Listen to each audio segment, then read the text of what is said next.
Fishing. 24 years old na po ako ngayon. Before V-Mobile, kakagraduate ko lang po. So sabi ko, bago ako gumraduate na pagka-graduate ko, hindi muna mag-apply ng trabaho, magpapahinga muna ako. Kasi napagod ako mag-aral. So ang ginawa ko, naglaro-laro muna ako ng Dota. Sobrang addict ko po talaga sa Dota na dati, pag lunchtime po namin, hindi po ako pumapasok. Naging pick-up artist rin po ako. Tapos meron ako na-meet friend ng friend ko. Habang papunta kaming convenience store, nakwentuhan niya ako ng negosyo niya. Tinanong ko siya, ano negosyo mo? Sabi niya, pwede ka raw mag-load ng lahat ng networks. Tapos pwede ka raw kumita ng malaki, pwede ka raw yumaman. So nagustuhan ko siya. And then sumali ako. Hindi ko alam yung marketing plan, hindi ko alam yung company name. Hindi ko rin alam na networking siya. Kasi dati sobrang negative po ako sa networking. Na pag narinig ko lang yung mga kaibigan ko nag-invite sa akin, na allergic po ako. Nag-search po ako sa YouTube kung ano talaga yung V-Mobile. And then, may nakita akong contact number doon. Kinontak ko po siya. Tapos naalala ko po nung pagkatanggap ko ng kit kasi hindi po ako makatulog that night. Sobrang excited po talaga ako yumaman. Nung nag-sign up po ako, marami po akong ginawa. Kasi yung nag-invite po sa akin, bago lang rin po siya. So, naging supportive naman po siya. Tinuruan niya po talaga ako ng mga alam niya. So, nag-research din po ako kung ano po talagang dapat gawin. Marami po akong tinry tulad ng flyering. Nag-door-to-door po ako sa mga tindahan. Nag-explain ako. Tapos, yung sa mall po, kinakausap ko po mga hindi ko kilala. Lahat ng kakilala ko, i-invite ko rin. Kaya hindi kami close. And then, first time ko po talaga mag-firing na nakakaya po talaga kasi pag bago pa lang pala, pag nare-reject ka, masakit pala yun. Kaya nga ngayon, pag may nagbibigay sa akin ng flyers, kaya hindi ako interesado, kinuha ko pa rin. Kasi alam ko yung feeling nila na nasasaktan sila pag nare-reject mo sila.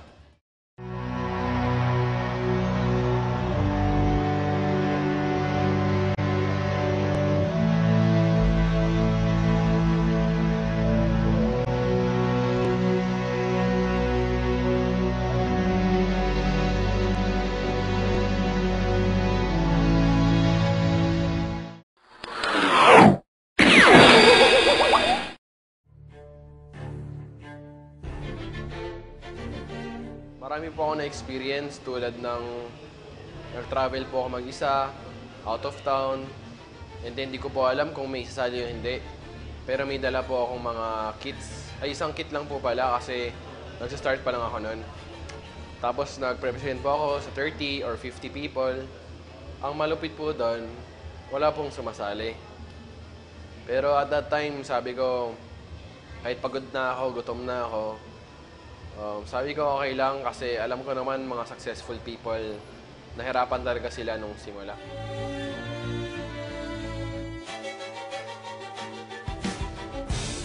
Pag ini-invite ko po mga friends ko, ang sinasabi ko po, gusto mo magnegosyo or gusto mo ba mag-V-Mobile or gusto mo ba kumita ng extra income?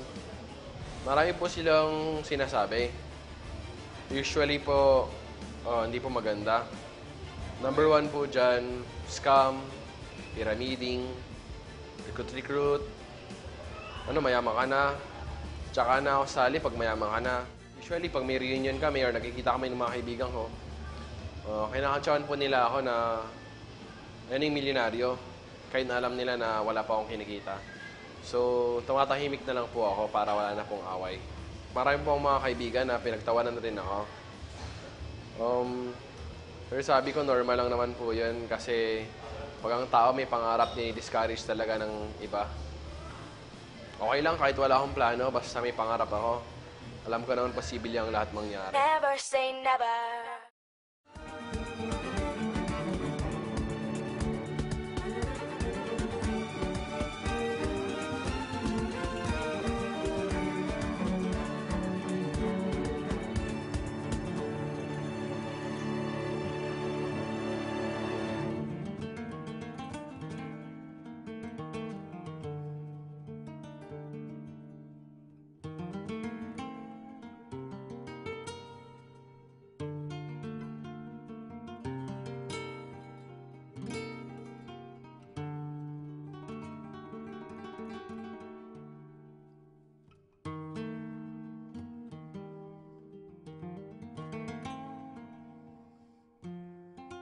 hindi lahat ng sumasali is nagiging active.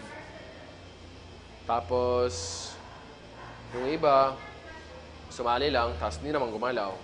Yung dati po kasi wala pa pong office sa Davao. And mini-meet up ko po sila sa McDo, sa mall po.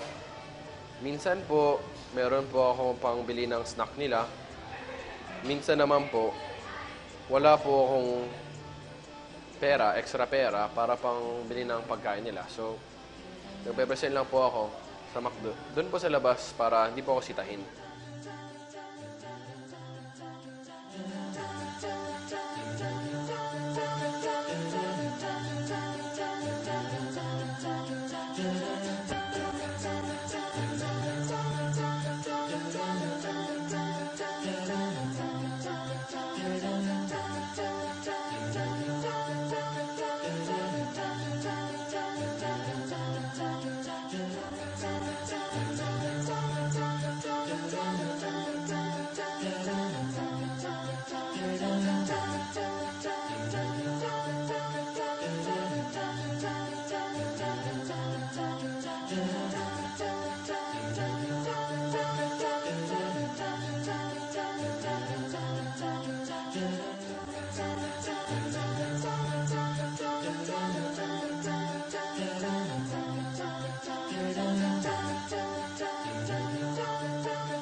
Yung first time po talaga na may sumali sa akin, hindi po ako makapaniwala na may naniwala sa akin.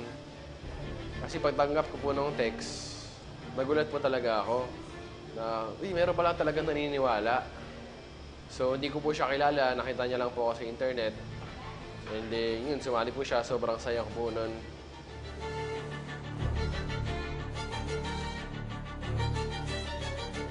Natutunan ko rin na hindi mo pala kayang pilitin ng tao na yumaman. Kasi dapat siya mismo gustuhin niyang yumaman. Kasi kahit anong gawin mo, kahit i-drag mo pa siya sa office, drag mo pa siya sa training, pag ang utak niya na sa ibang bagay, wala rin mangyari.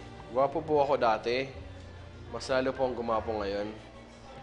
So, yung nag-change po is mas naging responsable po ako. Tapos, nabuhay po yung mga pangarap ko. Masarap na nga pong kumita ng pera. Ang masasarap pa po doon, yung walang katumbas sa pera is, after mo mag-present, may lalapit sa'yo kahit isa lang o dalawa.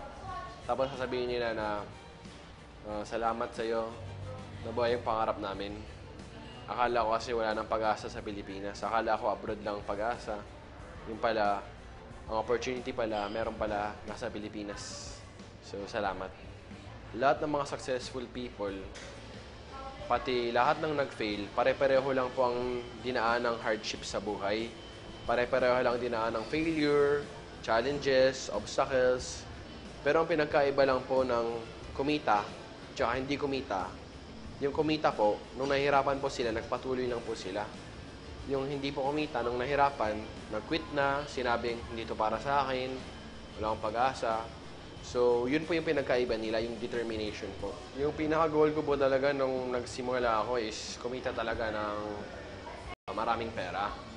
Ngayon, nung pinag-aralan ko po yung networking, na-realize ko po na ang maganda po sa networking, hindi lang po pala pera-pera. Ito po yung negosyo na pwede kang kumita ng malaki habang nakakatulong ka po sa ibang tao. I believe I can fly. Woo. I believe I can touch the sky. I think about it every night and day. Spread my wings and fly away. I believe I can soar. I see me running through that open.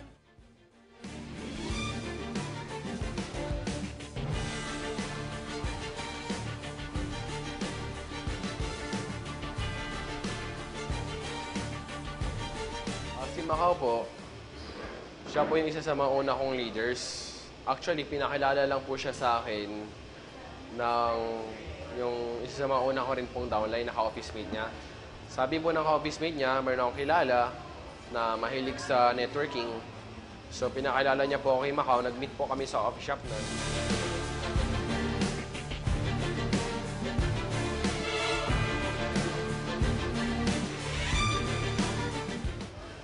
kinabahan po ako nun kasi wala pa po talaga ako masyadong pera para manlibre ng coffee shop.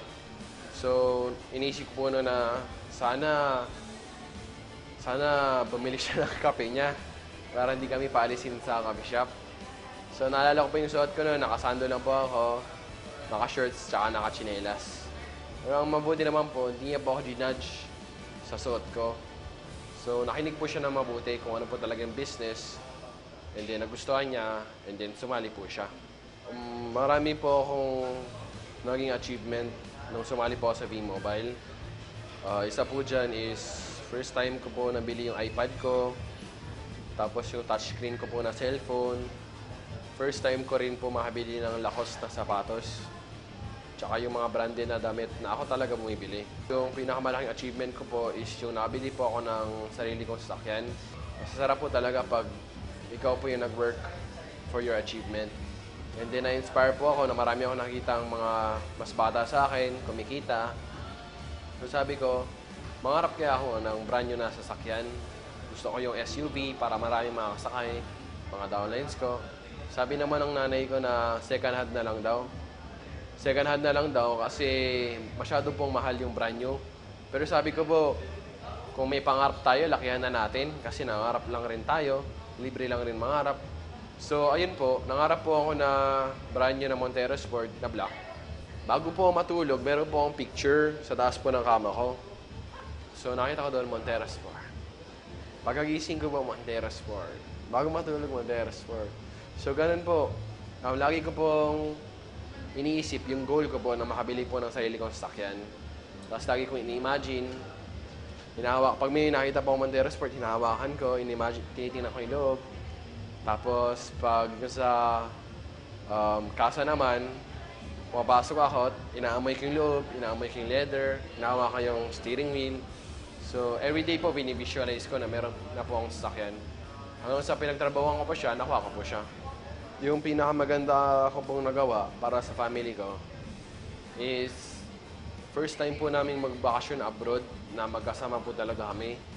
Na-treat ko po yung family ko ng Asian cruise, Singapore, Malaysia, Thailand. So, masaya po talaga. Yung magulang ko po kasi medyo matanda na. So, nakita ko sobrang saya nila. Tapos after nung bakasyon namin na yun, mas naging close po yung family namin. Tingin ko po in 5 years, meron na po akong residual income. Yun po talaga yung promise ng networking. Kaya po willing kami mag-sacrifice ng malaki. It's because of residual income. Residual income po, ibig sabihin, magtatrabaho ka sa simula.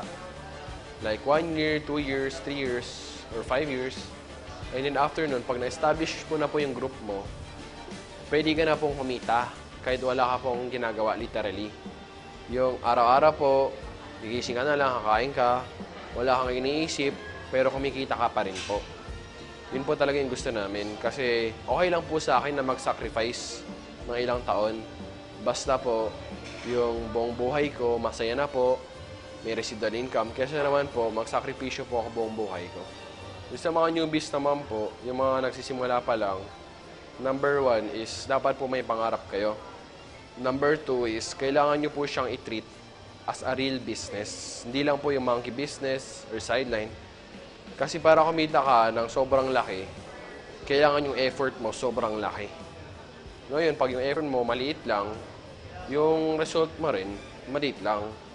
And malalaman po natin kung gaano po kalaki effort nyo because results don't lie. Yung mga nakakatawang experience ko po is yung first time ko po talaga mag-present. Lagi ko pong pinapanood yung video bomb ng idol ko na si Kuya Piwi sa YouTube. Tapos sabi ko idol na idol ko siya, gusto ko talagang maging tulad niya. Tapos merong opportunity, ako nag-present sa office dito sa Davao. Akala ko po talaga na memorize ko na lahat. Mga jokes niya, mga linya. Yung pala, pagpunta ko sa harap, iba po talaga. Tapos